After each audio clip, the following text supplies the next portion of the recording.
Hi, my name's Kathleen Byrne, And I'm Brianna O'Neil. and we're nurses, and we fly throughout the country to teach kids how to self-infuse. We'd love to be at camp with you, but because of the COVID virus, we couldn't. Yes. Brianna and I work together a lot, and we get tested a lot. So that's why we don't have our masks on today, because it would be hard to teach you how to do this. But we've been following the COVID rules. So what do we do first when we start to do infusions? Well, you're going to wash your hands, okay, and you're going to clean off the table that you're going to use.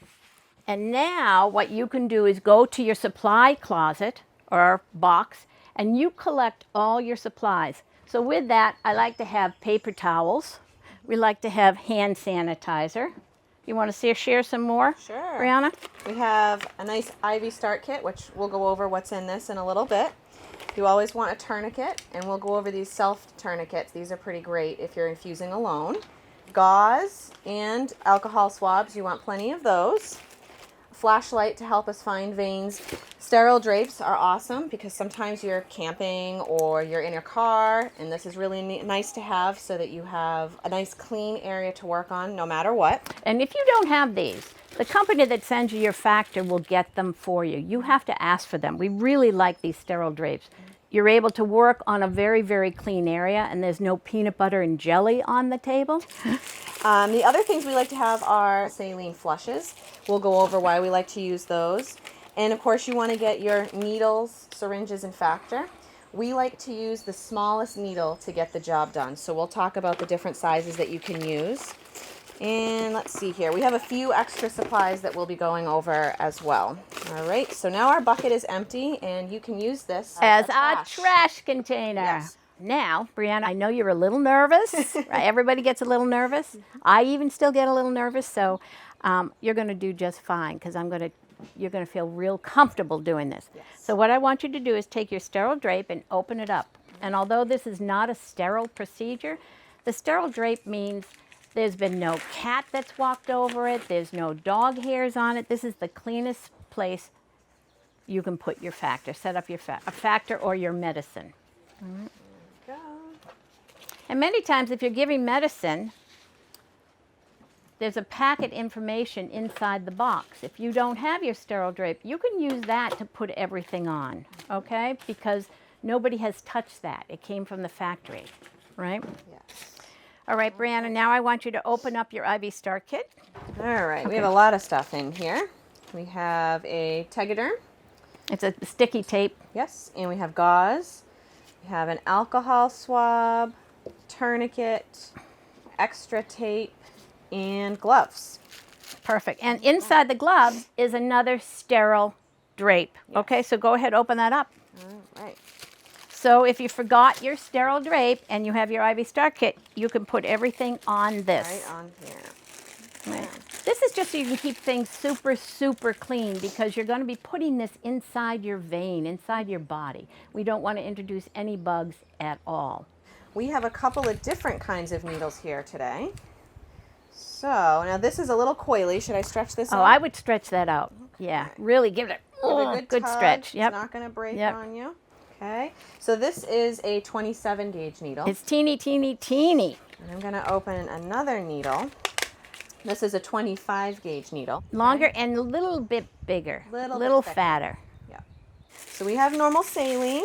We like to prime the needle. We get all the air out of the tubing first. Okay. Don't touch the ends of these. Okay. You have to take the caps off them, but we like them to stay nice and clean. And these just twist together. And then you can push your saline through to get all the air out of there. Okay. And then disconnect. Yes. When you get older and you do this a lot, you don't have to disconnect. But initially, we want you to disconnect so you can watch the little red blood move, so you know you're still in the vein. We like to see it moving because it tells us, okay, I'm in the vein, I'm okay, right? Yes, absolutely. And then we get our tape. Yes, we have tape right here. And we're going to split it in half lengthwise, like this. So you have two little itty-bitty pieces, and I'm going to stick that on our flashlight here. And this is why it's so great to have an IV start kit, because just about everything is in there except for your needle and your syringe. Now it's time to sit down and try to self-infuse. So Brianna, I'm very proud of you. Today is a big day, and I know you're going to do this. You've seen people do it to you, and so I'm proud of you for learning to do this because you know your body better than anybody else. But I'm going to be here to assist you. You never have to do this totally by yourself when you first start doing it. So I'm going to give you a few tips. Okay. Number one, you have to be comfortable. Are you comfortable right now, or could you be more comfortable? I probably could be more comfortable. Let's take a pillow. Doesn't that feel better? I can just relax, yes. That's right. Now we're going to find the vein. Yeah. Okay. So let's put this on. What we do is we put this together like a car seat. This goes, snaps in together. Put it together like that, and we slide it up over. I always put it on something. I don't put it on the skin because sometimes it can pinch it. So I put it on her sweater. About 6 to 8 inches above the vein. Can we find veins in this hand? I think so. It looks like we do. Okay. What if we can't find veins? If you can't find a vein, sometimes we turn the lights down a little low and we take one of these flashlights that you can find $1 or $2 at like the local hardware store. And I press it up against the skin, and you can see where the veins are. You can practice that at home. You can see where the veins are because they'll show up nice and dark, all right? Okay. Do you see where a vein might be? I think so. Let's see. I'm going to feel, because sometimes you can see them, but they don't feel too juicy, and you want to feel them. So you close your eyes and you feel them. And then you look down. I think I see that bouncing. And Yes. sometimes it's even helpful if you take your alcohol wipe and they kind of, they show up much better. All right. Kathy, how long should I keep my tourniquet on for? Okay. Leave your tourniquet on no longer than 90 seconds because after a while your body says, oh, I don't mind this, and then your veins flatten again. So if it's been on for more than 90 seconds, take it off again and reapply it. Put it back on. I want you to become a hottie. Do you know what a hottie is? By hottie, we mean hold on tight to infuse. H-O-T-T-I. That means don't let that vein go. You got to hold on tight to infuse. If you can't do this by yourself, you get somebody else in the house to help you. Even if the person holding your vein doesn't like to see needles, they can close their eyes and turn this way, just as long as they hold on tight. That's all, okay? Very good. Now, all right, you find it, and I want you to mark it. Okay. And hang it down. Yep. Now, if you can't find a vein right now, hop in the shower. That's the best thing to do, is hop in the shower, because your body all of a sudden gets nice and warm and all the veins show up again, okay? If not, you can put a hot pack on. You should always be drinking water every single day. Always drink a lot of water, okay? Because what it does, it makes your veins puff out better. I think I found a vein. You did. I think Yeah, you did. Did you close your eyes first? I did. And you It's- felt it nice and Yep. bumpy? Bouncy Okay. like a trampoline. And right? so then we mark it. You can either mark it with your fingernail or you can mark it with the cover of your needle. There's my bullseye. This is another trick when you're doing this all by yourself and you have to hook up. You can tape the very end of it, the hard part of the tubing, the real hard part at the very end. Tape it to your thumb so you can then just take your medicine and just screw it right in and it won't go anywhere. And you always, when you flush, you always point the syringe to the sky, always to the ceiling. Don't have it this way because that way you won't get any little air bubbles in. All right? Sounds good. So that's what we're going to do. Are you ready to go? I think so. There you go. Find your vein again. Wipe it down. I'm going to be your hottie because I am. Yes. All right. I'm going to wipe that down, right? And then I usually take a gauze, sterile gauze, and just, because it's slippery, wipe once with a sterile gauze, okay? If you need to, right? If you need to, that's right. All right, so I have taken the cap off the end of the needle, and there's a bevel on here. It's like a little scoop, a little hole, right? And now, Kathy, that always faces the sky, right? That's right. The hole Bevel always up. has to face the sun. That little hole in the needle has to face the sun. And I'm going to hold this down like this. Okay. You know where you're going. I do. I have the needle between my two fingers here, Put your fingers there to rest. Don't Yep. just go on. Don't go in without the fingers resting. Right. Okay. Then we're all nice and You're going to settled. touch it first. Just Touch. touch it first and go boop, 1, 2, 3. boop. There's boop. You And did there's it. my blood return. Now we're going to put another piece of tape over the steel needle so it doesn't move. Or you could put it here if you want, or I could put my thumb there. Okay, and I'm going to take my tourniquet off. We have our blood return. Oh, yay! Woo. You're a hottie. And then We're just gonna infuse. infuse. And now, Kathy, you're still holding onto my vein. I'm still holding on tight here with this hand, see? Very good. And I'm not afraid anymore. You did a good job. Thank you.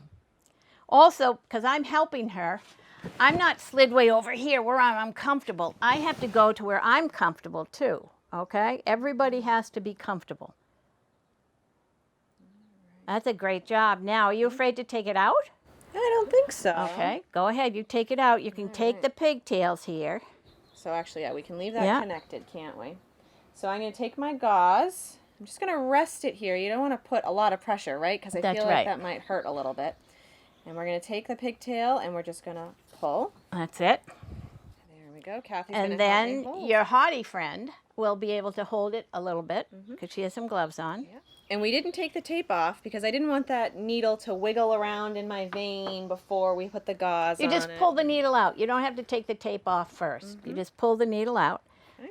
And then this is a nice trick here We're going to use that tourniquet again. because I want you to hold on to this for about at least 3 minutes, okay? Because we need to save your vein. We don't want any scarring. So we put the tourniquet lightly over the spot, We'll okay? hold it nice and tight. And we'll hold it now. You can go brush your teeth in the morning. Any oozing or anything like that's going to cause scar tissue, isn't it, Kathy? It can cause scar tissue like scabs to build up. We don't want that because we want your veins to be nice and soft all the time. So if you put a lot of pressure on after the needle comes out, don't just take it out and run off. We need to put pressure there so that so it doesn't keep leaking. Okay, that's important. Can we use Coban too if we? You can use Coban. Do you know what Coban is? Coban's kind of a stretchy. The hospitals use it sticky all wrap, the time. right? It sticks to Yep. itself. You can also use a Band-Aid, but I don't like taking Band-Aids off. I don't know if you guys like taking Band-Aids off. I don't like that. So I don't usually use Band-Aids. Now, if your needle isn't quite long enough, and say you wanted to go up here, and this isn't long enough to tape to your thumb, that's where we add the extension set. And we're just going to flush this all the way through. And look how long that is. So now I would be able to stick up here See? and stick it to my thumb. No still. problem. If I forget my needle box, I then take my plunger off my syringe and I tuck it into here like this. You can tuck the whole thing in, you can cut it, but at least put the needle in there and then put the plunger back in, and now it's protected till you get home, okay? And you can throw it in your sharps container, all right? And we just roll everything up and we throw it in the trash. That's it. We really wish we could be with you right now, and because it's a little more difficult to do it without you kids giving us some ideas of what you like, but hopefully we covered them all. Thanks for sharing our little camp time. Be safe.